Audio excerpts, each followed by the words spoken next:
وكفى السلام عليكم ورحمة الله تعالى وبركاته همين فيلو قولة ديالا كدوا هذا برنامج كامرو عالمك وركا كجران ولبا كمدها ciidamada Mareykanka ee ku sugan ceelasha shidaalka Konooka ee waqooyiga bari ee Suuriya ee waliba iyo markaasay xalay la kulmeen lama weerar oo meelanka kooyla iyo hadal lagu barnaamijka siinhayna maylay Netanyahu ma jarta meel una markaasay jeeru korna ee gudaha Iiraan ee yeel Israa'iiliyana geeg waliba la xigday inay markaasay kaxayan iddiis hogaamiyaha kor Ali Khamenei oo la jeeyay ammaan barnaamijka siinhayna ciidamada Ciraaq waliba iyo markaas la warmahay in la kaamarin iyo galan diyaar garowkin sareeya sabab la xiriiro obsolok bow weerar Israa'iiliya qaada barnaamijka yaasin ku gudbiyana shabakada ABC waliba iyo markaas sarkaal kor Mareykan ay kiigtay in Israa'iil howlgal dhulka ay ka xadidahayta wana ku fuli doonta koonfurta Lebanon barnaamijka yaasin hayna qodobada kala ana barnaamijka siinhayna waliba waliba kumadaha ciidanka Israa'iil waliba iyo ku dhawaaqan iyo dileem madaxda qaybta sirdoonka ururka Hezbollah Hassan Khalid Yaasin qodobadaas iyo warar kale oo weyn yaasi ku gudbiyana barnaamijka muro caalamka ee Warteelka Arlaadi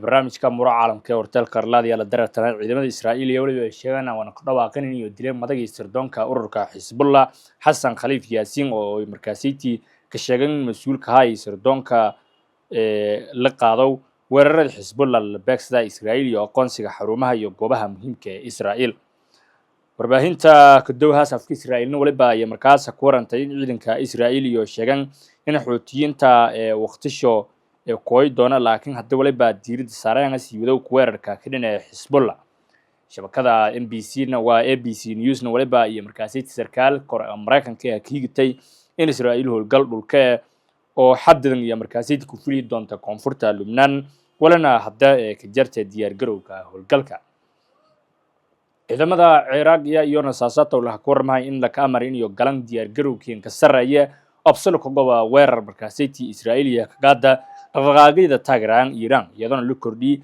ammaanka safaaradda Mareykanka ee Baghdad iyo saasaatow saldhigyada kale isbahaysiga guud ahaan ee Ciraaq Netanyahu nidahoy waliba leeyahay ma jarta inuu nindeero korna gudaha Iiraan saraakiil Iiraan iyo waliba markaasay tilaakiigday in la kahaya iddiis hogaamiyaha kor Ali Khamenei oo lid waalankayn iddiis oo la jeemeel ammaan ciidanka Mareykanka ee ku sugan ceelka shidaalka waa Konooka ee waqooyiga bari ee Suuriyana waliba markaasay xalay la kulmeen Iiraan lama weerar wali la hambandhigna khasaaraha iyo weerarka ka deersiyan saldhigan weerarkan iyo waliba dhiyay waliyar Kuuriyad markii diyaaradaha dagaalka Mareykanka iyo duqeymada jeesidan deegaanka ka yaaran xadka Suuriya iyo Ciraaq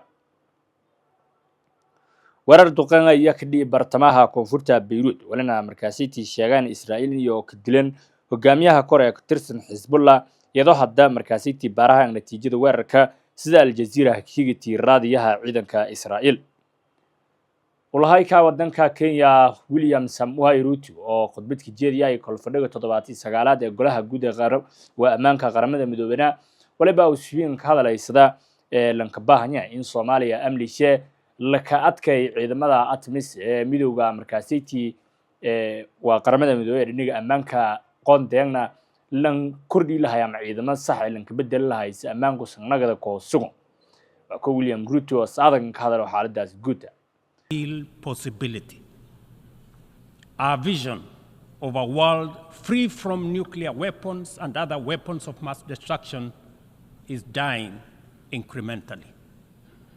We must not sit back and leave the future of upcoming generations to fate.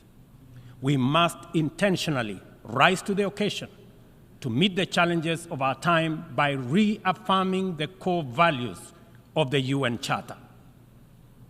We need to muster the political will and collectively reinforce our diplomatic efforts to confront the security threats through comprehensive, multi-pronged, and context-specific approaches. Excellencies, Kenya's commitment to international peace and security is unwavering. we continue investing in efforts that promote stability and harmony both within our region and beyond. We are committed to continuing to mediate, facilitate, and support peace initiatives and processes in our region, contributing to regional peace operations and the UN peacekeeping missions. Through our participation in the Africa Union Transition Mission in Somalia, we have stood side by side with our sisterly neighbor, Somalia, in their fight against Al-Shabaab. We are proud that Somalia will soon take up a seat as a non-permanent member of the Security Council, underscoring the tremendous progress achieved in consolidating peace and stability in that country. The UN must, however, continue to support Somalia in forging an agreement on the post-2024 security support. Kenya welcomes the adoption of the Security Council Resolution 2719, establishing a framework for financing Africa Union peace support operations through UN-assessed contributions, thereby enhancing our collective peacekeeping efforts. A well-funded AU peace operation are not only an African priority, but a global good, considering the complexity and interconnected nature of emerging threats to international peace and security. Earlier this year, under the request of the leadership of South Sudan, I launched the all-inclusive Tumaini initiative, bringing together the warring parties and the political leadership of South Sudan to address the root causes of the protracted conflict in that country. I commend the leadership of South Sudan and all the participating parties for their commitment to the peace process.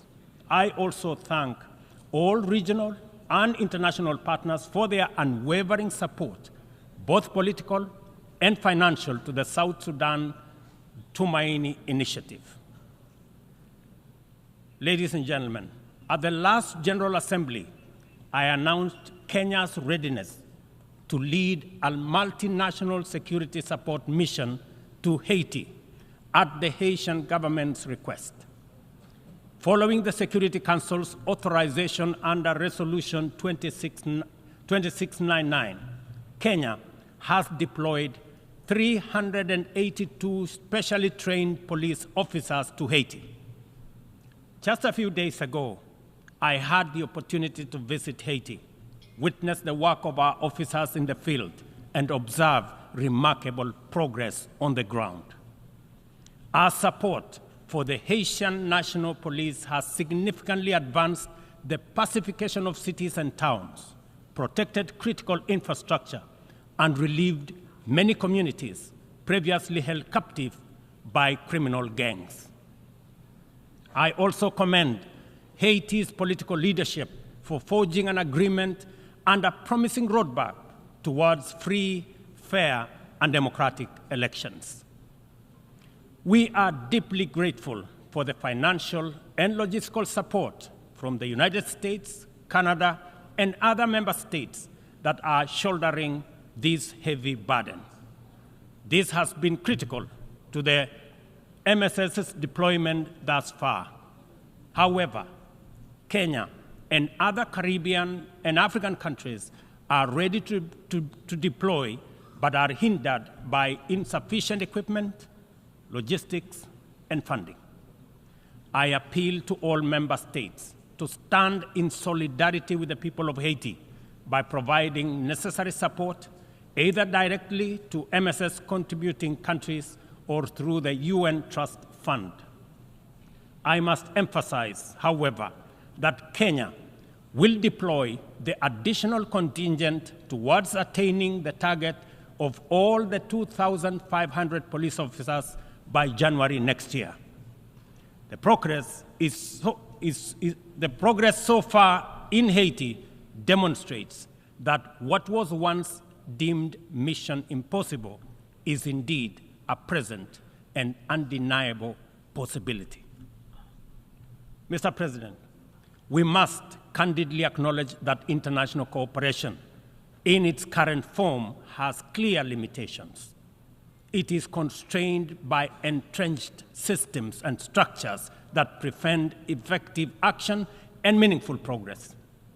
Since the last General Assembly, the global situation has deteriorated across multiple fronts. Conflicts have deepened, economic disparities have widened, and the climate crisis has intensified. To address these challenges, we must rethink and reform global collaboration mechanisms, making them much more responsive, adaptable, and impactful. The existing international security architecture, represented by the UN Security Council, continues to hamper efforts to maintain international peace and security. The Council is, by all intents and purposes, dysfunctional, undemocratic, non-inclusive, unaccountable, autocratic, and at best, opaque. An institution that excludes 54 African countries with 1.4 billion people, while allowing one nation to veto decisions of the remaining 193 member states in the 21st century, is simply unacceptable. We must urgently seek to make the Security Council representative, inclusive, transparent, democratic, effective, and accountable. In Africa, we are not advocating for reform and collective action solely at the UN. In fact, we are also in the process of comprehensively reforming the African Union to become a fit-for-purpose institution that can effectively represent African nations globally and deliver prosperity. Excellencies, peace and development are inseparable pillars. One cannot flourish without the other. Yet, the 2024 Sustainable Development Goals report paints a bleak picture. Only 17% of targets are on track. Nearly half show minimal or moderate progress, and over one-third have stalled or regressed. The COVID-19 pandemic, escalating conflicts, geopolitical tensions, and climate change have severely impacted progress towards the SDGs and the Paris Agreement goals. Inadequate and unsustainable means of implementation, particularly in financing, technical support, and capacity building, continue to obstruct our efforts to realize the 2030 agenda. Biased methodologies employed by credit rating agencies further disadvantage African countries, making it more difficult to access affordable financing from international capital markets.